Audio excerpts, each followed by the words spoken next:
Basically DNA जो molecules होता है वो हमारे पास दो किस्म के होते हैं।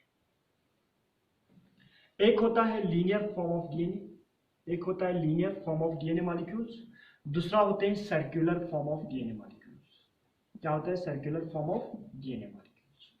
ये जो linear form of DNA molecules होता है ये मोस्टली यूकैरियोटिक सेल्स में क्या होता है? लीनियर फॉर्म ऑफ डीएनए होते हैं।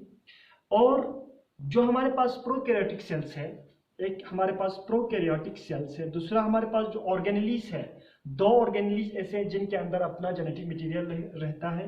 एक है माइटोकॉन्ड्रिया, दूसरा होता है क्लोरोप्लास्ट। क्लोरोप्लास्ट, इन दोनों के पास अपना जेनेटिक मटेरियल होता है। ठीक है, ये क्या है? ऑर्गेनेलीज है जो यूकैरियोटिक सेल्स में प्रेजेंस होता है।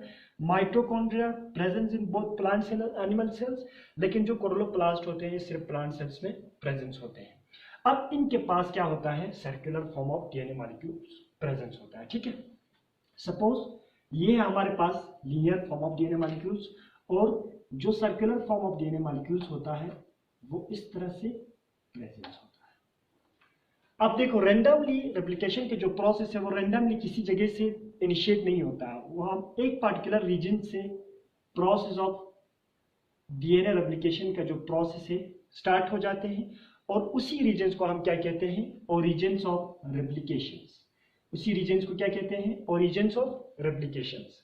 इस ओरिजिन्स ऑफ रेप्लिकेशन पे सबसे पहले आके हेलिकेज एंजाइम बेंड होते हैं। बेंड होने के बाद वो वहां पे अनवेंडिंग इस दो स्ट्रैंड को सेपरेट करना स्टार्ट कर देते हैं, और इस तरह से through out the length of the DNA molecules क्या होता है? ओपन हो जाते हैं, और इसके साथ साथ इसका कंप्लीमेंट्री स्ट्रैंड सिंथेसिस होता है। ठीक है, सपोज ये हमारे पास एक लीनियर डीएनए मॉलिक्यूल्स था, ये ओपन हो चुका है by the actions of enzyme helicase, और ये हमारे पास दूसरा डीएनए मॉलिक्यूल्स है, circular form of DNA molecules, ये भी ओपन हो चुका है by the actions of enzyme helicase. इतना ओपन हो चुका है, इसमें इतना ओपन हो चुका है। ठीक है, अब इसको कहते हैं रेप्लिकेशन फॉर्म। इसको क्या कहते हैं? रेप्लिकेशन फॉर्म कहते हैं। और सर्कुलर फॉर्म ऑफ डीएनए में जब ओपन होता है by the actions of enzyme helicase की मदद से, इसको कहते हैं रेप्लिकेशन बबल्स। Replication bubbles. ठीक है,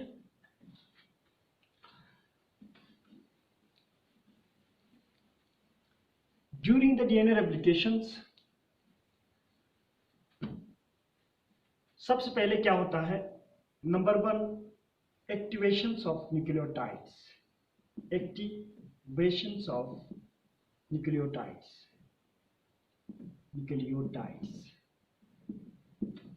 नॉर्मल कंडीशंस में सेल्स के अंदर न्यूक्लियोटाइड्स प्रेजेंस होता है, लेकिन वो इनएक्टिव स्टेट में प्रेजेंस होता है। सपोज यहाँ पे हमारे पास एडेनिन है, वो मोनोफॉस्फेट के फॉर्म में प्रेजेंस होता है। या हमारे पास साइटोसिन है, वो भी मोनोफॉस्फेट के फॉर्म में प्रेजेंस होता है। या हमारे पास थाइमिन है, वो भी मोनोफॉस्फेट के फॉर्म में प्रेजेंस होता है।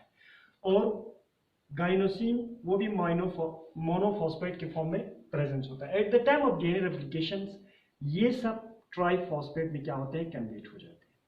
इस प्रोसेस को कहते हैं एक्टिवेशंस ऑफ न्यूक्लियोटाइड्स।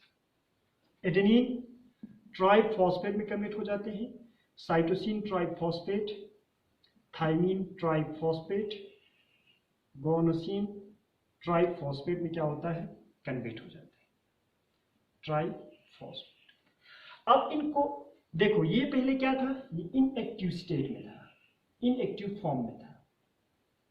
ये भी न्यूक्लियोटाइड्स है, ये भी न्यूक्लियोटाइड्स है, लेकिन ये इनएक्टिव न्यूक्लियोटाइड्स है। ये क्या है? एक्टिव न्यूक्लियोटाइड्स है, एक्टिव न्यूक्लियोटाइड्स। अब इस न्यूक्लियोटाइड को इनएक्टिव से एक्टिव में कौन यहाँ पे कन्वर्ट कर देते हैं या ट्रांसफर कर देते हैं? यहाँ पे एक पार्टिकुलर एंजाइम यूज होता है, और उस एंजाइम का नाम है फॉस्फोराइलेज। ये जो फॉस्फोराइलेज है, ये क्या करते हैं? इनएक्टिवेटेड न्यूक्लियोटाइड्स को एक्टिवेट कर देते हैं। ठीक है, अब ये देखो, सपोज यहाँ पे एटीपी है, सीटीपी है, टीटीपी है, जीटीपी है। एक ये सबस्ट्रेट की तरह यूज होता है, दूसरा ये एनर्जी भी प्रोवाइड करते हैं eight the time of DNA replication. Substrate मतलब देखो हमारे पास जो डीएनए पॉलीमरेज एंजाइम होता है वो इन न्यूक्लियोटाइड्स को टेम्पलेट के हिसाब से, टेम्पलेट में किस तरह से सीक्वेंस है उसको देख के यहाँ पे कंप्लीमेंट्री स्ट्रैंड का क्या करते हैं, सिंथेसिस करता है। देखो न्यूक्लियोटाइड्स, एक्टिवेटेड न्यूक्लियोटाइड्स के यहाँ पे दो फंक्शंस होता है, एक तो एनर्जी प्रोवाइड करते हैं, दूसरा ये सबस्ट्रेट की तरह काम करता है। ठीक है, दूसरा जो स्टेप होता है at the time of DNA replications वो होता है recognitions of origins of replications. यहाँ पे सैंपल लिखता हूं, ओरिजिन्स ऑफ रेप्लिकेशंस।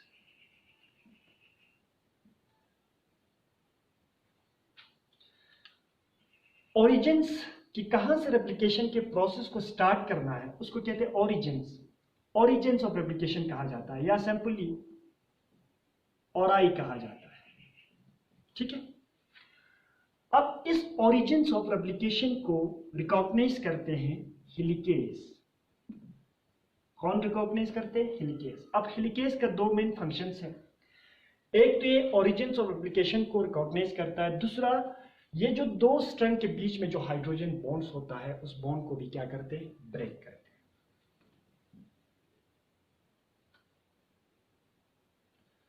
और जो थर्ड स्टेप होता है वो होता है सिंथेसिस ऑफ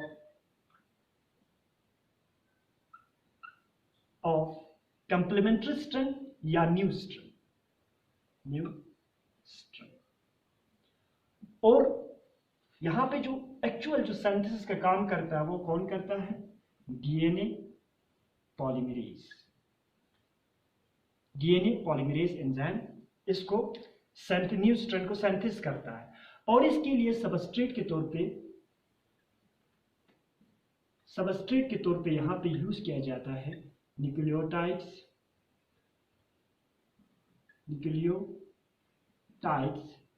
ट्राइफॉस्फेट को। अब ये ट्राइफॉस्फेट यहां पे ड्यूअल फंक्शन परफॉर्म करता है, एक तो ये सबस्ट्रेट की तरह यूज होता है, दूसरा eight the time of DNA replication ये एनर्जी भी क्या करते हैं, प्रोवाइड करते हैं। ठीक है, और हमारे पास जो डीएनए पॉलीमरेज होता है वो पॉलीमराइजेशन का काम हमेशा 5 प्राइम से 3 प्राइम की डायरेक्शन में करते हैं, ये भी आपको याद है। ठीक है, अब इसके बाद देखो सपोज ये हमारे पास ट्रू स्ट्रैंड डीएनए मॉलिक्यूल्स का जिसका इतना ओपन हो चुका है by the actions of enzyme helicase.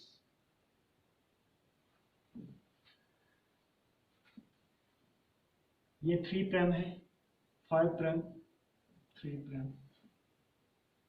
क्योंकि आप लोगों को पता है डीएनए मॉलिक्यूल जो होता है वो क्या होता है, एंटी पैरेलल होते हैं। ठीक है, अब इतना डीएनए मॉलिक्यूल्स ओपन हो चुका है by the action of enzyme helicase. अब इसके बाद क्या होता है, हमारा जो डीएनए जो पॉलीमरेज एंजाइम आता है वो इसको टेम्पलेट की तरह यूज करके यहाँ पे कंप्लीमेंट्री स्ट्रैंड का क्या करते हैं, सिंथेसिस करता है। ठीक है, strand which has the polarity of 3 prime से 5 प्राइम की जिसका पोलैरिटी होता है, इस स्ट्रैंड को सिंथेसिस किया जाता है कंटिन्यूअसली। दूसरा जो स्ट्रैंड है जिसका पोलैरिटी होता है another one strand of the DNA which has the polarity 5 prime to 3 prime. देखो ये देखो 5 प्राइम से 3 प्राइम की डायरेक्शंस में, ये 3 प्राइम से 5 प्राइम की डायरेक्शंस में। इस स्ट्रैंड को सिंथेसिस किया जाता है डिसकंटिन्यूअसली।